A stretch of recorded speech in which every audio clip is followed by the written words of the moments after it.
17 days after. I'm sitting on the basement floor waiting for the phone to ring. My butt presses on the cold linoleum, Dad's Apple II GS workstation behind me.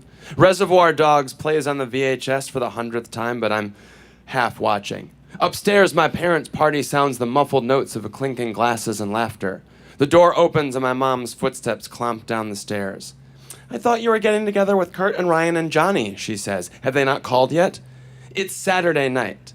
I don't have to work. Summer is just around the corner. I should be out with my friends, not cooped up in front of the TV. I shrug. Thought they called by now, but maybe not. You could just go over there. Mom, I'm not gonna do that. I don't even know where they are. Well, sue me for making a suggestion. You're always welcome upstairs if you have nothing better to do. I know. But I had plans. I thought we had plans. When I saw Kurt and Ryan and Johnny at school yesterday, I told them I didn't work tonight and they should call me if anything was happening. And they said, yeah, sure. But they always say, yeah, sure. It's basically how they communicate. Now all flexed arms and puffed up chest and angry faces. And this is new. I don't know what to call it. I thought we were still friends, but now it's 9 o'clock and they haven't called and they're not going to, and I'll see them at school on Monday and they'll act like nothing happened and summer will come and that will be that. But they're my best friends. Kurt, tall and thin with dirty blonde hair who wears jeans with long looping chains. Ryan, a bulldog with slick back black hair, hands always thrust into the pockets of his leather jacket. And Johnny, short like me, prone to hemp necklaces and retro bell-bottoms. We grew up together. Winter afternoons at the sled hill, summer days at the pool, each afternoon spent planning the next, carefree in a world we didn't make, but that keeps us safe. More than friends. We are brothers, I think. It's 10 days after. Kurt and I box in his basement. It's more spacious than mine, carpeted and soft, everything pushed into corners. Guitar amp in one, Nintendo in another, punching bag swaying against the wall. We only have one pair of gloves. I took the right, Kurt took the left, because he's so good at boxing, he thinks he can beat me with his offhand. He's shed his jeans and leather jacket down to green workout shorts and a wife beater while we spar. What you gonna do, jabroni? He says, shimming his shoulders, bouncing around my feet. I'm wearing pleated khakis and a white button-down. Kurt, this is dumb. Do we really have to do this? Put your hands up, he says, bobbing and weaving. I'm too fast for you, too strong. Kurt throws a left, which I block with my right glove, but then his right hand is inches away from my face, and he gives me a quick tap right on the cheek. It doesn't hurt, but I spring into action. Recently, Kurt has embraced his mother's Italian heritage. We've been watching Donnie Brasco on repeat while he sings the praises of Rocky Marciano and says things like "Bafangul" in weird Brooklynish accents. And he acts like our leader. A few weeks back, we were all sitting in my 1994 turquoise Ford Escort, which was passed down to me by my dad, idling at a stoplight, and I said, "Hey, Kurt, go fuck yourself," but as a joke. And he spun towards me, finger in my face. "Don't you ever say that to me again. Show some respect." We already did everything he wanted. Wasn't that respect enough? Kurt taps me on the cheek and it doesn't hurt, but I lose it. Without thinking, I reach back and I clock him in the face. Kurt hits the floor. He's not out, but he's stunned. A mixture of elation and terror washes over me. I half expect him to come charging. "What the hell?" he says. "We're just messing around. You don't have to take it so seriously." He stands up. "This is why no one likes you. I'm gonna get ice. Don't follow me." That was a dick move, Johnny says, bounding up the stairs after Kurt. I look to Ryan. I've known him the longest.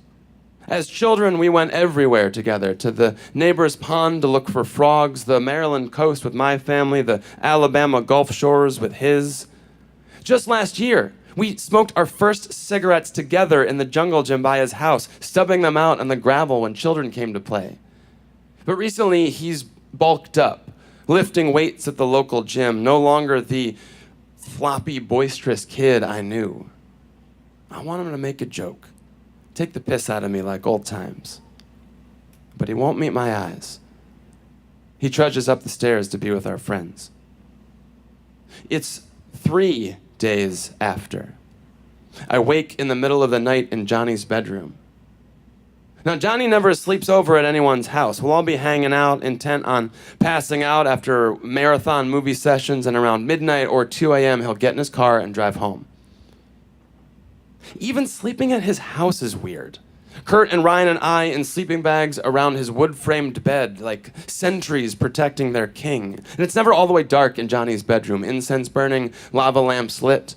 We wonder about this behind Johnny's back, why he's afraid of the dark. Tonight, I wake and hear voices. "You look stupid," Kurt says, acting all crazy. Johnny says, like a maniac flying around. They're talking about me. They're talking about the talent show. 3 days ago, we rocked the high school talent show in a performance for the ages. That song was stupid. He can't even sing, Johnny says. "Oh, God, the singing," Kurt says, and they start shushing each other, shushing each other to keep from being too loud. Now, I don't hear Ryan, so he must be asleep too, or else quiet. I freeze in my sleeping bag. Tears escaping beyond my eyelids, and I stay quiet. If this were Kurt, and he found out we were talking shit behind his back, he would go nuts. And I wish I could rage like that. Demand my friends' respect and have them give it to me. But I can't. And look, I get it. We're a crew. Kurt and Ryan and Johnny and Nick. Brothers, I guess. But for 5 minutes, 3 days ago, I outshone them. And they hate me for it. It's the day of the talent show. Now, normally, the opening numbers of the high school talent show are reserved for seniors, but this year, my friends and I, mere sophomores, will be kicking things off thanks to a blistering audition. There are 5 of us. Kurt, hair so spiky you could cut glass on it on rhythm guitar. Ryan doesn't participate, but he's in the wings, hands in his pockets. Johnny's on drums, fresh hemp bracelets and new bell bottoms. I'm on lead vocals, Vans on my feet, blue and black checkered shirt, loud purple jacket. And to my right is Paul, on lead guitar, a friend we've known since way back. We're not really a band. Kurt and Johnny can play, I can kind of sing, but Paul is our unifying factor. He coached us through rehearsal, gave me singing tips, shredded at the audition. We stand behind the auditorium's thick velvet curtain. "Are you guys nervous?" I ask. "No," Johnny says. "Are you?" "I'm a little nervous," I whisper. "Shut up and get focused," Kurt says. Paul stands poised to my right. The MCs call our names, lights dim, curtain is raised, and we fly. I throw myself around that stage like a maniac, singing, belting really, the lyrics to Dancing With Myself with pure joy. I whip off my purple jacket and I throw the school's microphone into the audience. Our classmates flip their shit. At the front of the stage, I take it all in. The standing ovation, the cat calls and high fives, all for me, for us. When I turn back to congratulate my friends, my brothers, they've turned around and walked away. It's 17 days after the talent show, and I'm sitting on the basement floor watching a movie I've seen 100 times, replaying everything in my head and waiting for a phone call that will never come. From the song to the late night provocations to the boxing match with Kurt last week, just 17 days for it all to fall apart. "What about Paul?" my mom asks as she heads up the stairs. "Didn't you two have fun together at the talent show?" I think about it. Now, I could drive around looking for Kurt and Ryan and Johnny. I could pester their parents. I could drive until I find them, grovel for them to take me back. Maybe they would. Maybe they'd tell me to go away. Maybe they would just ignore me. How much more humiliation do I really want to endure? Or there's Paul. We've known each other for a long time. After the show, when we were packing up, he said, "You can really wail, man."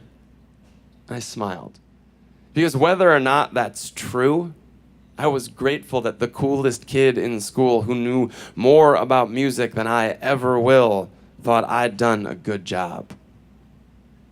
What I don't know is that in a few months, Patricia will move to town, and her and Paul and I will form the closest friendship unit I've ever known. That will sit countless nights in Paulie's backyard smoking cigarettes and dreaming about our lives together. I don't know that they will teach me I can wear nail polish, that I can like Chopin and the Wu-Tang Clan, that we can be uniform and independent, a tight crew with no leaders or followers.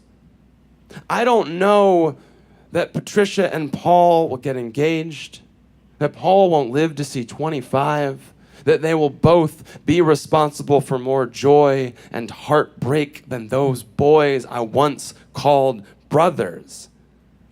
I do not know what my life will become. I don't even know who I am. I pick up the phone. Thank you.